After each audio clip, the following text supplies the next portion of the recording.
तो बात है साल 2008 की।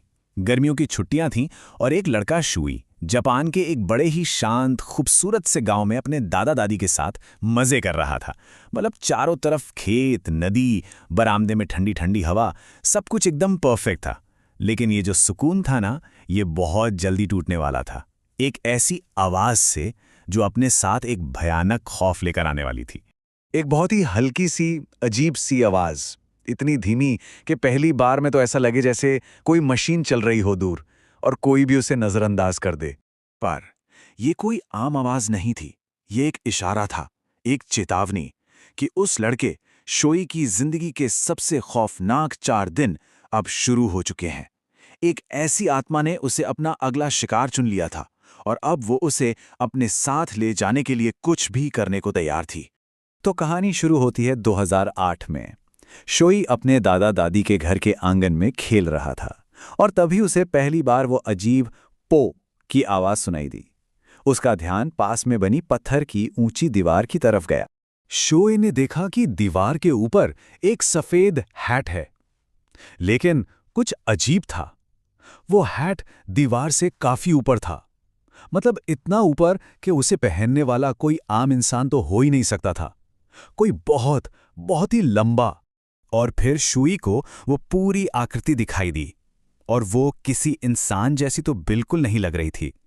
हैट के नीचे से लंबे लंबे काले बाल, एक सफेद गाउन और एक अजीब सा पतला बेढंगा लंबा शरीर। उसका चेहरा परछाई में छिपा हुआ था, पर शुई को ये समझने में देर नहीं लगी कि ये कोई आम औरत नहीं है। और फिर वो पल आया जब डर सच में बदल गया। उस लंबी सी आकृति ने अपना सिर हल्का सा झुकाया, मानो वो सीधे शोई की तरफ ही देख रही हो।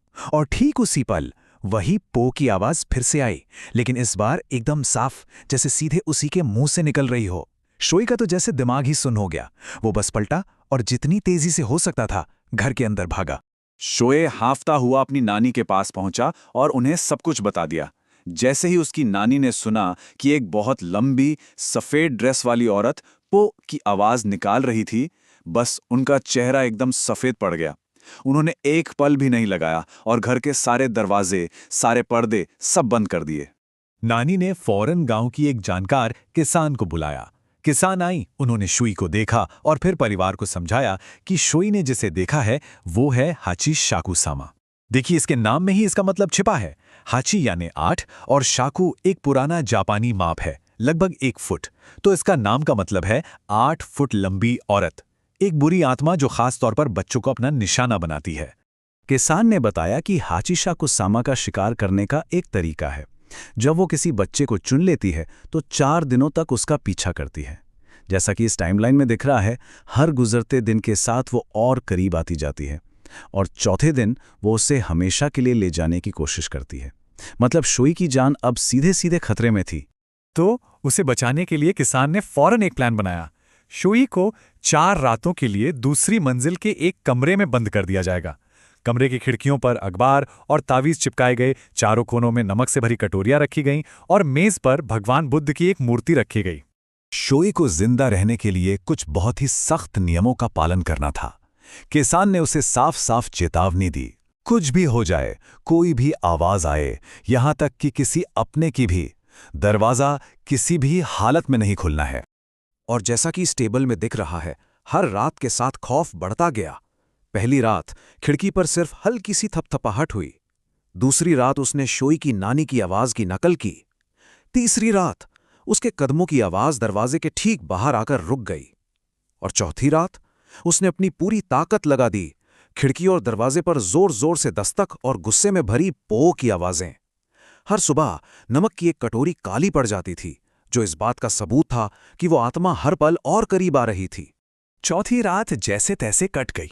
सुबह जब दरवाजा खोला, शुई तो सुरक्षित था, लेकिन नमक की चारों कटोरियां पूरी तरह से काली हो चुकी थीं। किसान ने कहा कि अब एक पल भी बर्बाद नहीं किया जा सकता।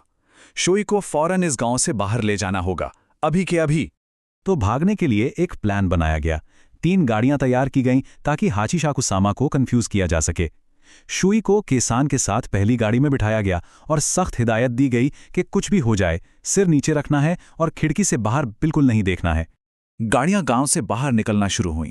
शोई को एक पल के लिए लगा कि शायद सब खत्म हो गया, लेकिन तभी कार की छत पर एक जोरदार धम की आवाज आई, जैसे कोई बहुत भारी चीज ऊपर कूदकर बैठ गई हो। छत से खरोचने की आवाज आने लगी और उसके साथ ही वही डरावनी पो की आवाज गूंजने लगी, इस बार ठीक सिर के ऊपर से। उस आत्मा ने उन्हें ढूंढ लिया था। अब शोई से रहा नहीं गया और उसने खिड़की के कोने से जरा सा बाहर झांका और जो उसने देखा, कार के ठीक बगल में हवा में एक सफेद ड्रेस का निचला हिस्सा लहरा रहा था। उसके पैर जमीन पर नहीं थे, वो कार के साथ साथ हवा में तैर रही थी। ये देखते ही किसान ने फौरन शोई का सिर नीचे धकेला और चिल्लाई, उसे मत देखो। वो जोर जोर से मंत्र पढ़ने लगी और ड्राइवर ने गाड़ी की रफ्तार तेज कर दी। धीरे धीरे जैसे जैसे गांव पीछे छूटता गया और शहर का शोर बढ़ने लगा, छत से आने वाली आवाजें भी कम होने लगीं और आखिरकार बंद हो गईं। शोई शहर में अपने माता पिता के पास सुरक्षित पहुंच गया, लेकिन इस जीत की एक कीमत थी।